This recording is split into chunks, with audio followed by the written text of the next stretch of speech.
If you want everybody else to make him an offer so you can come in and say, I offered him more than anyone else, then you're talking. But you exercise the fifth-year option to keep him from becoming a free agent. And you intend to use the franchise tag for not one, but 2 seasons to keep him from becoming a free agent. That's the corruption in the system. That's the thing that keeps guys from going to the market and getting the most that they can. And that's fine until you give me this bullshit that you've offered him more than anybody else has. Of course. Of course you have. No one else can. My God. I can't believe what I heard. I can't believe any of this. This is some kind of bizarro world where Jerry does whatever Jerry wants to do. And I want to ask you this. How much of this is about power? Power. I'm the cat that writes the checks. I'm the guy that owns the team. I'm in charge, you're not. You play, I own. And don't bring anybody else around to try to talk for you. You're a man, you talk for yourself. That's the attitude. That's the attitude. And as much as I loved the documentary that we'll talk about later, I hate this. This is wrong. This is wrong, and it's an embarrassment to the NFL that they allow it to happen. How much of it is about power, Mike? I'll answer the question. All of it. All of it is about power when you come down to it. Because if you say, well, you're letting Micah Parsons off the hook, you know, he wants money. Yeah, he wants money. He does. He wants to be paid. He wants to be paid like one of the best, if not the best, defensive player in football. And that's ultimately what has to happen to get him on the field, despite what Jerry says. I think that's going to happen I'd say for peace. For peace at the Star, you're going to have Micah Parsons as a top 3 defensive player in football. Now, you can put him out there. You can force him to be out there, but that's not going to be a good solution for anybody. But when it comes down to it, Jerry wants this to be done a certain way. He wants it to be done his way. And he understands, or we all understand, it could be done another way, but he doesn't want that. And he has started to say these things lately about, hey, I've got the purse strings. You know, this is like a child bouncing between mama and daddy and the whole thing. And the other thing, and this is what got Micah Parsons to really scrub his social media, it was, we've got him under contract. If it comes down to it, we've got him where we want him. And Mike, here, I'll ask you a question. Is Micah Parsons willing to do what I'd say 98% of NFL players aren't? And that is to sit there and say, okay, well, you think you've got all the power and I won't sit here and wait. I'll sit here and wait. Now, most guys can't do it because they don't have the talent of Micah Parsons. They weren't top 15 draft picks, so they don't have millions of dollars already. They don't have endorsement deals, all the things that he has. Maybe he sits there. Is he willing to sit there and say, I'm not going to do this? I'll wait it out. You don't think I have the resources to do it? I'll take the hit because I don't like the way this thing has gone down. Michael, I think you've touched on the heart of this, and I have predicted since the moment training camp opened that the Cowboys are going to try to kick the can at least through this year and pay him $24 million under his fifth-year option and delay the moment. They drag their feet as long as they can. This is why I should have held out, frankly. I think in hindsight, if we'd apply a little truth serum to Micah Parsons and David Mulugheta, they'd both say, I should have held out. And so the issue, very frankly, is we've had the negotiation in my mind. And the agent's trying to get his nose in it right now and try to come in there and improve off the mark that we'd already said. It's the mama-daddy deal. You go into mama, and she won't do it. And she's the boss, so much. She won't do it. So you run into daddy. Daddy says do it. And then you go back in and say, Mama, Daddy said it was all right. It's the old Mama, Daddy deal. We've all been there and done that. Well, we've got this thing resolved in my mind for the Dallas Cowboys. And we've got it done. And if the agent wants to finish up the detail, which is should, and do all the paperwork, and he can do that. And we're ready to go. But as far as the amount of money, the years, the guarantees, all of that, we negotiate that. It's just not how it works. It's just not how it works. And it shows a disrespect of the system, a disrespect of the player, and a disrespect of the agent whose name he didn't even know months ago, when, if we're looking at this timeline and we're factoring in what Jerry has said now to Michael Irvin, he probably did know his name. This is just the way that rich and powerful people try to get others to submit to their will. And the difference is Jerry Jones is laying it out there for all of us to see.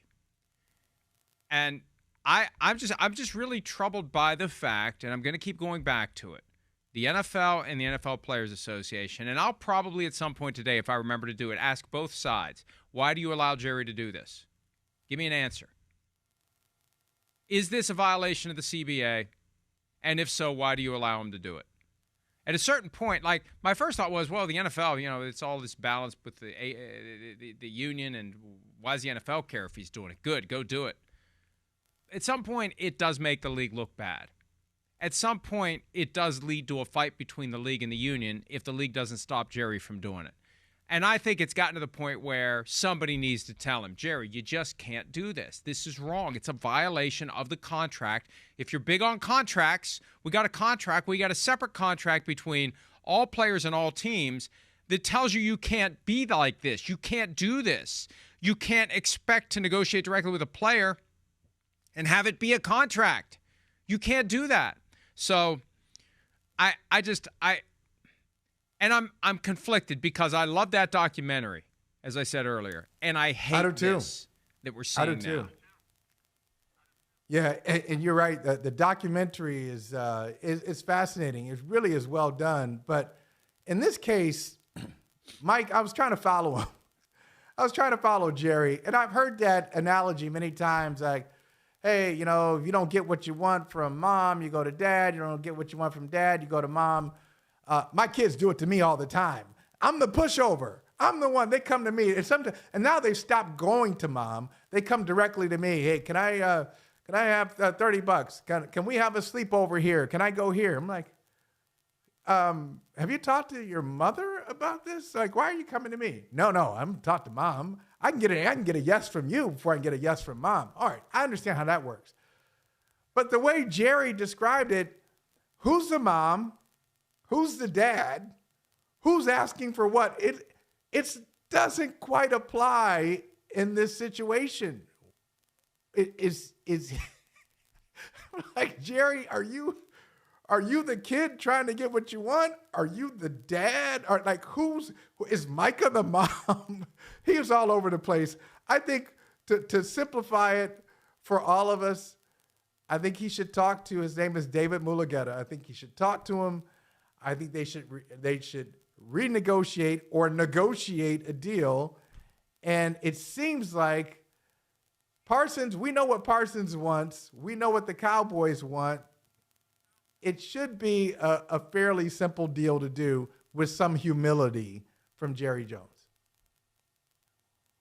But I think at this point, the goal is to kick the can to next year. I really do think that the final outcome, there's three general choices for Micah Parsons, and I think all of them lead to something positive for Jerry Jones. Number one, Parsons does the deal that Jerry believes he agreed to in March. That's one. Do that, that's a win for the Cowboys. Two, Parsons plays this year for $24 million. And they kick the can to next year or beyond when it comes to giving him the contract he has earned. That's two. That's a win for the Cowboys if they get him for $24 million after getting him last year for $3 million. Think about that. 2 years at $27 million total when the market's $41 million. Option three is the one we talked about earlier. Micah Parsons saying, I'm not playing. I have a hurt back. Well, You're not going to be out for the season with a hurt back. It's going to be a week in and week out conversation. The Cowboys are going to be the A block week in and week out. And if the Cowboys struggle this year, build an excuse. Micah Parsons, it's his fault. Don't blame me. It's his fault for not playing. He's got a hurt back. He's not out there with his teammates. Other players are finding ways to fight through their injuries and play, and he's not. So that's a win for the Cowboys, too. It gives them a PR message, and it keeps them in the center of the NFL radar screen no matter how much they struggle this year. Any of those three options you can characterize as a win for the Cowboys, and I think Jerry's fine with however it goes from here. It's too bad for the team, though. He would be fine with it. I don't think players in those situations, they don't give you everything that they could possibly give you. And what happens in those situations, Mike, is all right, the guy shows up to play, and it's similar to what's happening right now. Game 4, game 5, you kind of tweak your back. Oh, I feel a little pain. A little pain in my knee. You know what? I'm here. I'm hurt. Let me go see the trainer. Not quite ready to practice yet. Week 6, week 7, week 8, not quite ready. And so that's a part of this too. You just don't want that type of acrimony, and it's unnecessary. So you can win financially, big picture. You could win. Hey, and we're only paying this guy X amount, and we can kick this thing down the road. But what that does psychologically to the player is significant, and most of the time they never forget it. And it may be that for Micah Parsons, the Rubicon has been crossed, the die has been cast, it's over, it's done, he's moving on. And maybe he won't play this year at all. And maybe it'll get ugly, and maybe there'll be a grievance. That would be the irony here. Jerry violates the CBA with impunity when it comes to negotiating directly with players and has been doing it for years. But if Micah Parsons isn't playing and Jerry thinks he's faking it, he's malingering, he's not living up to his contractual requirements, we're going to file a grievance under the CBA and get to the bottom of this. We're going to have an independent doctor examine his back to make sure he's truly unable to play. We're going to force him to go out there and play. Hi, it's Mike Florio. Thanks for watching PFT on YouTube. Hit subscribe for the latest news and analysis from Pro Football Talk.